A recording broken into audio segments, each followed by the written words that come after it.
Hello. This thing happened to me a few months ago. I actually need to share it with somebody. It all started at my friend's party. He's an artist who rented out a loft in the industrial part of town. If you can picture what a place like Detroit looked like in the 1920s, that's what this area looks like. A bunch of old turn-of-the-century factories crammed into 10 blocks. Most of them are abandoned. So I partied a little too hard that night and decided to crash out on the couch in the loft. I woke up around 4 a.m. The sun wasn't out yet, but you could still make out things in the dim blue light. I went to the bathroom, carefully tiptoeing around the people that were passed out on the floor. As I was taking a piss, I tiptoed to look out the bathroom window and saw the panorama of deserted urban decay. I remembered how much I liked places like this. It was so dark and devoid of life, and strangely serene. So I went back to the couch and tried falling asleep. After 15 minutes of staring at the ceiling, I decided I didn't want to be there any longer. So I just swallowed my pride and decided to wake up my girlfriend and beg her for a ride. Since walking around the vacant streets at this time was not an option, being an awesome girlfriend, she was totally cool with it. She told me that she would be there in about half an hour, and she would give me a call when she was outside. My phone died 10 minutes later, so I decided to sit by the window and wait for her car. I sat there for a while, and my eyes started getting really heavy, and I began to doze off. A crashing noise outside woke me up. It wasn't loud, but just enough to snap me into reality. I looked out the window and scanned the area, but didn't see anything. Across the street from the loft, a mountain of garbage bags, and one of those enormous dumpsters, I see a computer and a monitor smashed against the floor that hadn't been there before. When my girlfriend arrived, I went downstairs and greeted her. Just as I was about to get in the car, I remembered a friend of mine who had blown out his power supply, so I decided to walk over to the dumpster and see what I could salvage. The monitor was worthless, but the tower seemed to have suffered almost no damage, so I put it in the trunk when we drove off. About a week had passed and I completely forgot about the tower until my girlfriend called me to let me know that it was still in the trunk and she wanted it out. That night I brought it home. Before I took it apart, I decided to hook it up to my monitor to see if it still ran, and to my surprise, it did. It ran Windows XP and looked like it had been wiped clean. I decided to do some searches for words like tits and pussy, and hoping of finding some secret stash of weird deviant porn the previous owner had forgotten about. Morbid curiosity, I guess. Search came up nothing. Search for picture files, nothing. Then I searched for movie files, and one thing came up. It was an AVI inside a folder titled Barbie, hidden in the Windows System 32 directory. So I played it. Now this is where it gets disturbing. The movie was about an hour long and was made up of what seemed like raw exported footage. The footage was a woman sitting in a chair talking against a white backdrop. I skipped through most of the movie and it was all the same continuous shot. Then I decided to sit through the footage and find out what she was talking about. 15 seconds into the footage, the audio goes completely bad and her voice is drowned out in harsh static background noise, and I couldn't make out a thing. So I imported the footage into Final Cut and tried to mess with the levels to isolate her voice. It helped a little, but I still couldn't hear what she was saying. I was intrigued now, and I began to really pay attention to her face and body language. It seemed like she's being asked some kind of questions, because she stops at times to listen, then continues talking. About 15 minutes into the footage, her face begins to redden and contort, as if the questions are bothering her, but she continues to answer them anyway. Shortly after she begins to cry, she sobs hysterically for the duration of the film. One of the few words I could lip read was skin. She repeats this word many times throughout the footage, and at one point she even pulls the skin from her arm and mouths the word.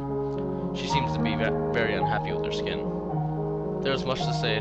There's much more I have to get off my chest, but it is getting late and I can't go on. I'll share the rest tomorrow. God save my soul. It kept on building and building. In about 40 minutes in, she's crying so hard she can barely look at the camera. She keeps talking at this point, and the rest of the footage is just her crying with her head down. Oddly enough, she doesn't get up or move. The screen just fades to black. I was fucking dumbfounded. I played the whole thing through many times that night, trying to find inflections and nuances in her movement that would reveal anything else about what's going on. I felt so dissatisfied. I wanted to know more. That's when I noticed there was about 10 more minutes left on the timeline after the screen went black. And about 2 minutes in there was more footage. The footage was extremely shaky and almost unwatchable, and depicted a pair of legs walking along train tracks. My guess is that the camera was actually left on, as it was being carried somewhere. The person in this footage walks along the train tracks for about 6 minutes, and then turns into the forest and walks over what looked like foliage flattened by a piece of plywood. The person continues on this makeshift plywood road until the movie clip ends. Now my heart started beating with excitement because there was train tracks a few miles away that looked very similar to the one in the video. I had to check this out. I called on my friend Ezra. He's 6'4", 200 pounds, and mostly muscle. I convinced him to go on a little adventure with me. I'm no pushover myself, but if I felt like I was to go wandering the woods looking for God knows what, extra muscle couldn't hurt. This whole idea of investigating video had me so excited I couldn't sleep. The next morning on a sunny Saturday, I took my flashlight, my camera, and my 7-inch hunting knife with a matted black finish and serrated edge and went to pick up Ezra. When I got to his house, he wasn't even awake. When I woke him up, he pretty much told me to fuck off. I was already packed and had mentally prepared myself to do this, so I decided to go through without him. I parked my car at the train station, took my stuff, and hopped onto the tracks. After walking for about 2 hours, I saw a broken piece of plywood and my knees almost buckled with excitement. I searched the nearby foliage and there it was, a little plywood trail leading into the forest. I walked slowly along the trail, paying close attention to everything. I would stop occasionally, kneel down, and listen for anything, or anyone. But it was so quiet. This is one of the most nerve-wracking things I've ever done. I didn't know what to expect at the end of this trail. The dense tree line gave way to a little island of grassy field, and then I saw it. A house being consumed by the forest. From the looks of it, no one had lived there for 20, maybe 30 years. I got my camera and snapped a few pics. A few yards away from the house was a tool shed made of rusty sheet metal. I sat there among the trees for a while, absorbing everything. I didn't want to go into the open field. I had this feeling that something would see me. It took me a while to muster up the courage to go up to the house. The door was partly opened. I pushed it in with the flashlight and relieved that the inside was actually very well lit. I put my flashlight away, got my camera, and took a few more pics. There was no furniture. The floor was riddled with bricks and wood and rubble, and some of the walls had huge holes in them. When I went in further to explore, I saw some things that I didn't pay much attention to in that moment. But now that I think about them in hindsight, they greatly disturbed me. The first thing that seemed a little odd was that one of the doors in the first room that I presumed led into the basement seemed a little too new to be in this house. It was also the only door in the house that was locked.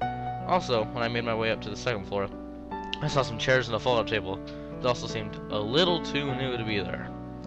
But what disturbed me the most, for some reason, was the bathroom. The dust on the mirror had been wiped away, and in the bathtub, I saw a clear plastic tarp that had water droplets on it, from what I presume it was washed clean. That's when I heard something moan really loud, and that's when I jumped the fuck out of the second-story window and ran to the tracks. Halfway there, I realized the moaning was most likely a water pipe expanding and contracting. That little moment of relief gave into horror when I wondered, why would the water be running on an abandoned house in the middle of the fucking woods? It's been little more than 2 months since this happened, and I haven't gotten back there, nor do I ever plan to.